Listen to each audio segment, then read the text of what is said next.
Lock Chapter 312 has just released, the U20 World Cup has finally begun, and we are eating good, folks. Japan's starting 11 was revealed, Nigeria's team is here as well, and the confirmed return of a certain character. That should be no surprise to y'all at this point. This is all that we've been waiting for, folks. The hype is actually unreal, so let's jump into it quick. The chapter begins with Isagi lacing up and taking a deep breath. It's game time, and Isagi affirms himself that he is a machine living only for goals, but corrects himself saying that he's the tool that'll make Japan the world's best. We got a full panel of the Blue Lock Stadium, fireworks going off, everyone holding light sticks, the match is in the nighttime, and look at how many people are here. This is a full house. I'm just as hype as bro right here. There's a lot of spectators, and we see Baratsuta having a drink, with the text telling us the long-awaited first round is about to begin.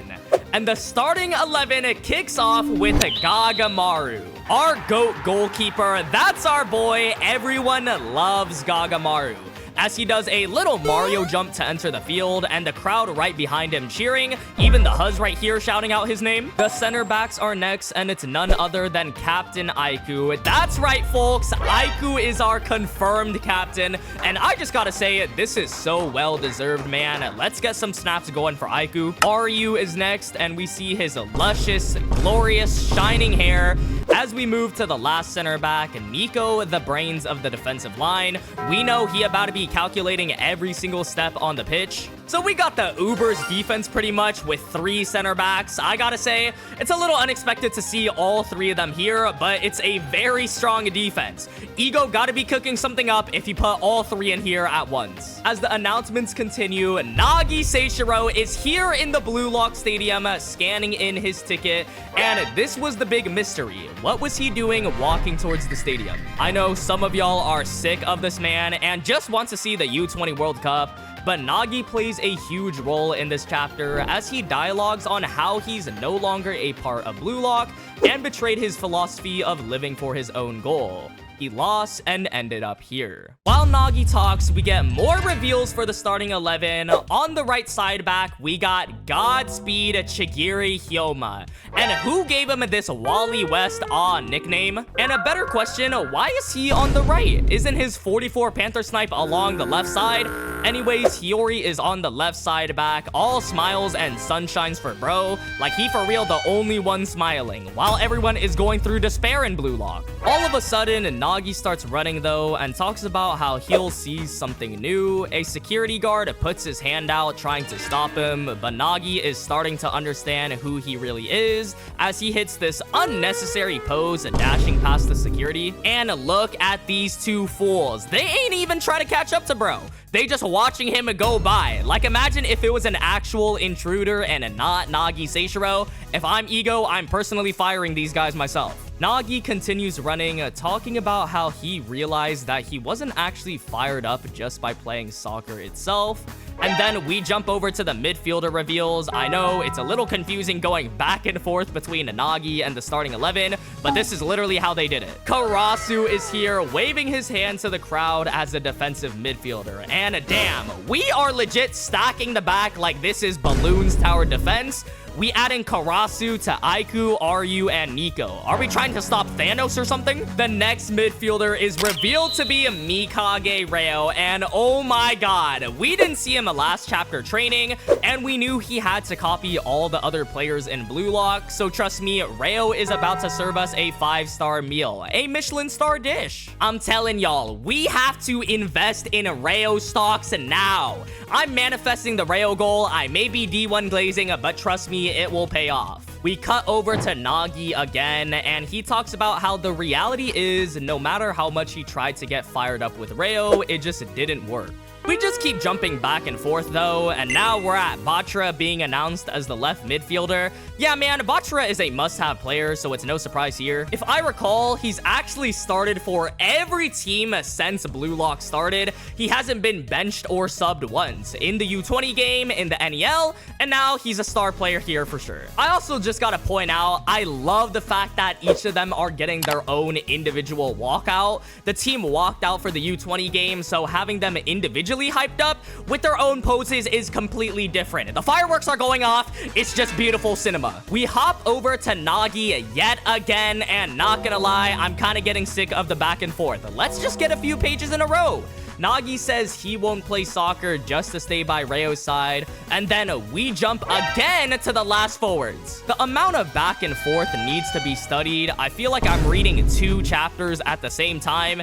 Anyways, Itoshi Rin is the next player to walk out, and I'm the #1 Rin glazer, but I may have been topped in glaze by this announcer. They said the strongest striker in Blue Lock and said the beast. Yeah, it's time for me to wrap it up. Someone else got the job now.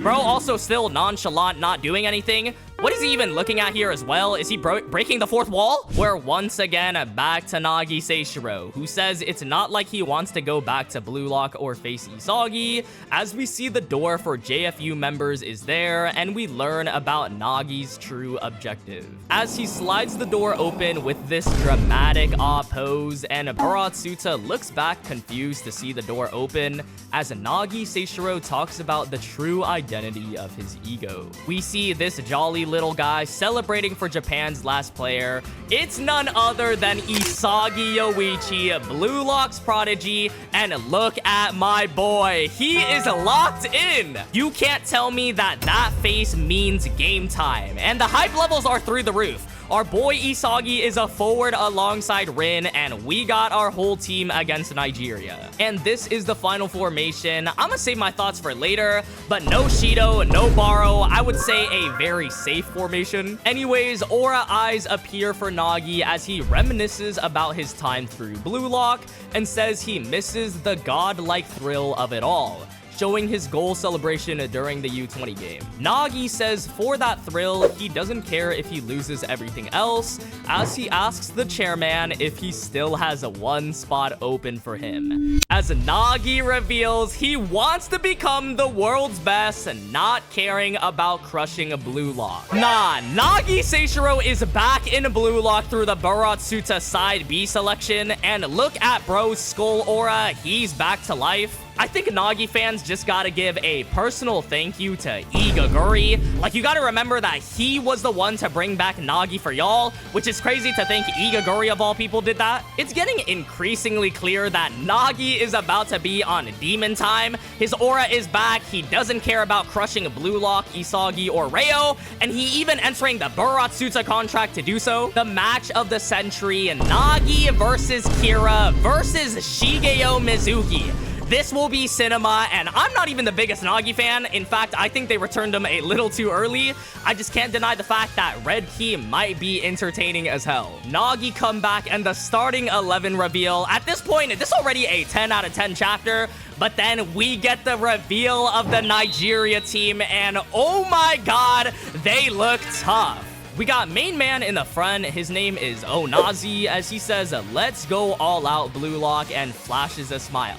I'm gonna be honest, this guy is definitely the best one here. Bro with the glasses looks amazing. This is probably Yuki Miya if he was good. The pose and everything tells me this guy about to be Nigeria's #1 aura farmer. And man's right here looks like he has 0 care in the world. He hitting the "Are you entertained yet" pose. He just here for the scrap, and that's all. Another one is lacing up with this devious smile, and I just gotta point out these scary silhouettes in the back.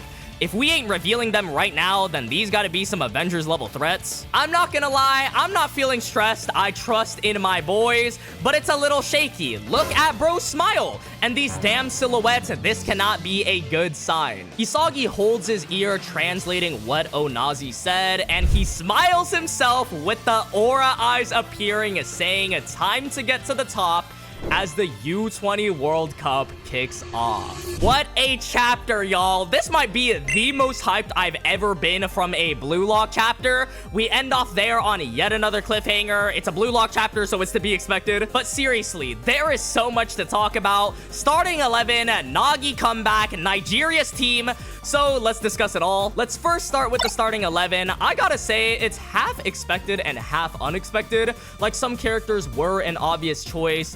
Bachara, Rin, Aiku, Gagamaru. Those are starters. But this lineup is a very defensive heavy, which leads me to believe Nigeria's offense is very, very good. Look at our formation again. Isagi and Rin are pretty much the only two attacking options unless Bachara and Reo move up. Like, there is no reason to have all these players back here unless the Nigeria team was very good in offense. This is most likely a defend and then a counter type of formation. Like, Chigiri can move up quickly, Karasu can as well, and Hiyori has good passing, all of it just getting the ball upfield. I'm kind of confused by a few things though. Chigiri on the right is a little confusing when his whole training with Manshine and Chris Prince was the fact that he has the 44 Panther Snipe on the left side. I don't know, Chigiri might have trained both sides so now he could pull it off on the right, but I really hope they don't reduce Chigiri as an attacking option and they force him to only play the wing and moving the ball upfield, because bro is literally Manshine's saving grace. Why not take advantage of that? Me personally, I'm switching Hiyori and Chigiri on their sides because if I remember, Hiyori literally played right side back during the U20 game.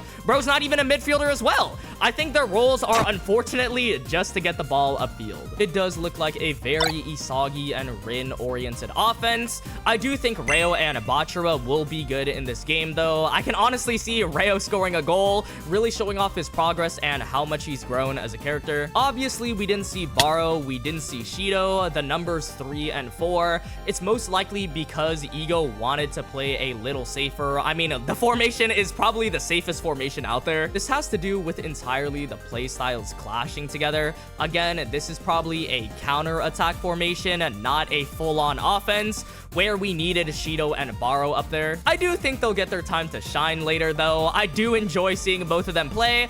I'm not hating. So final thoughts, very safe formation. They're probably being aware of Nigeria's offense. All right, what y'all have been waiting for, Nagi Seishiro's return to Blue Lock. I know Nagi fans are rejoicing right now.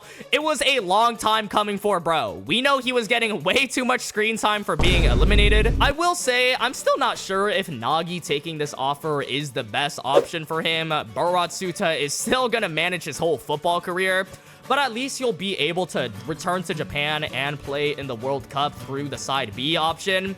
I just have this weird feeling that it may backfire on him. We'll get to see Nagi though, and that'll be very interesting. I wonder how he's gonna play or how he's gonna change, if there is any change in his personality or playstyle. We know that he doesn't care about crushing Blue Lock anymore, so we're gonna see him eventually quote-unquote go against Reo and Isagi, especially if he's playing for Boratsuta's side. He'll have to betray his friends, Blue Lock, and be alone, so it may be mentally draining for him. But he has a new ego, he has a new motivation, so maybe we might be getting a prime Nagi. Lastly, the Nigeria team. This team looks menacing. Their designs are absolutely fire. I'm really hoping that this is an intense match, but nothing too long or dragged out. We have so many other World Cup matches, and I'd expect the group stage games to not be as long as the knockout stage games. Basically, when Japan goes against Spain or Germany, these games won't be as long as that. My favorite gotta be this guy, or maybe Mr. Nonchalant over here. I do think this team will be supporting Onazi, though. He looks like the biggest threat from the Nigeria squad. I mean, he was the only one highlighted here. I really wonder what weapons these guys have. I kind of have no clue, so if any of y'all have any guesses, make sure to leave a comment before we confirm anything. I don't want to assume anything too quickly, though, but this match might end in a draw, and then a loss to France, forcing Blue Lock to have to win against England. At least that's a very obvious answer to make it very intense. Kaneshiro likes to surprise us though and make the games unpredictable. Like, we all thought Bastard was going to lose to Ubers and then they won, so we'll see how it plays out for these games. That about wraps it up for this video though. I'm so hyped. I can't wait to see what's next. This had to have been one of the most hyped chapters. It got me super excited. Leave any thoughts you have down below. What do you think of this formation and Nagi's comeback, Nigeria's team? Any predictions you have? While you're down there, make sure to hit the subscribe button to stay up to date with everything Blue Lock. We're really getting into the U20 World Cup, so now is a perfect time to stay up to date. YouTube really thinks you'd like this video right here as well, so be sure to check that out. If you made it to the end though, thank you so much for watching, and I'll see y'all in the next one.